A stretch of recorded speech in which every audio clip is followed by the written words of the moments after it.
n'y a pas de doute là-dessus. Le sirop d'érable du Nouveau-Brunswick est délicieux. Vous êtes-vous déjà posé la question comment il est produit? Vous savez sûrement que ça provient des érables. Ou encore, vous êtes déjà passé faire un tour à une cabane à sucre pour vous gâter avec de la tire d'érable. Toutefois, l'histoire du sirop d'érable, c'est bien plus que ça. Faire du sirop d'érable est une pratique et une tradition ancrée comme un rituel sacré pour plusieurs communautés indigènes de l'Est du Canada. Les connaissances de ces méthodes ont été transmises de génération en génération et le procédé est aussi un exemple de notre relation privilégiée avec notre terre et ses arbres. Bien qu'on nomme ces arbres d'érable à sucre, le sirop, lui, n'aboutit pas tout près directement dans la bouteille. L'arbre doit d'abord produire ce qu'on nomme la sève. Ça ressemble à de l'eau, mais légèrement plus sucré, et ce liquide coule à travers l'arbre, comme le sang dans nos veines. Croyez-le ou non, le sucre en est fait, produit par des feuilles qui captent l'énergie du soleil et l'emmagasinent sous forme de sucre pour aider l'érable à grandir.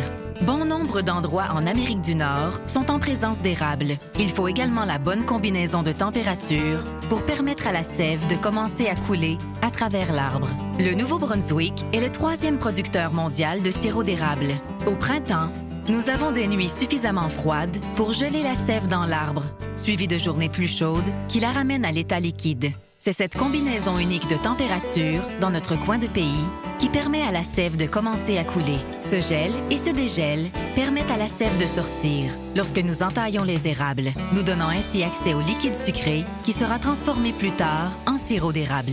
Entailler est l'acte de faire un petit trou dans l'arbre pour en récolter la sève. Pour la plupart des acériculteurs, on installe un chalumeau avec de la tubulure latérale pour pomper à vide la sève vers de grands réservoirs. Une fois prélevée, les acériculteurs feront bouillir la sève jusqu'à ce que l'ensemble de l'eau s'évapore et atteigne une concentration en sucre de 66 %. Faire bouillir la sève d'érable de cette manière va non seulement concentrer la quantité de sucre dans ce mélange liquide, mais ajoute également la saveur sucrée qui se traduit en ce délicieux sirop d'érable que nous connaissons et aimons.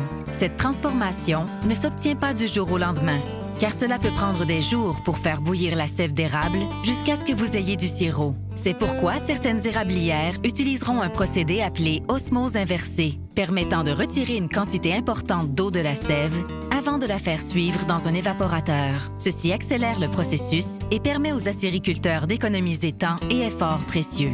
Saviez-vous qu'il faut 40 litres de sève pour faire 1 litre de sirop d'érable?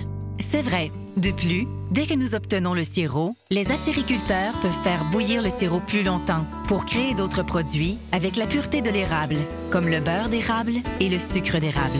Les produits de l'érable sont un incontournable de la culture canadienne et ici au Nouveau-Brunswick, nous sommes fiers de la qualité de notre sirop d'érable. Chaque printemps, plusieurs acériculteurs et acéricultrices vous invitent dans leur cabane à sucre pour une authentique expérience. Les Néo-Brunswickois adorent également participer aux nombreuses activités du Festival érablicieux qui se déroule partout dans la province de la mi-mars à la fin avril.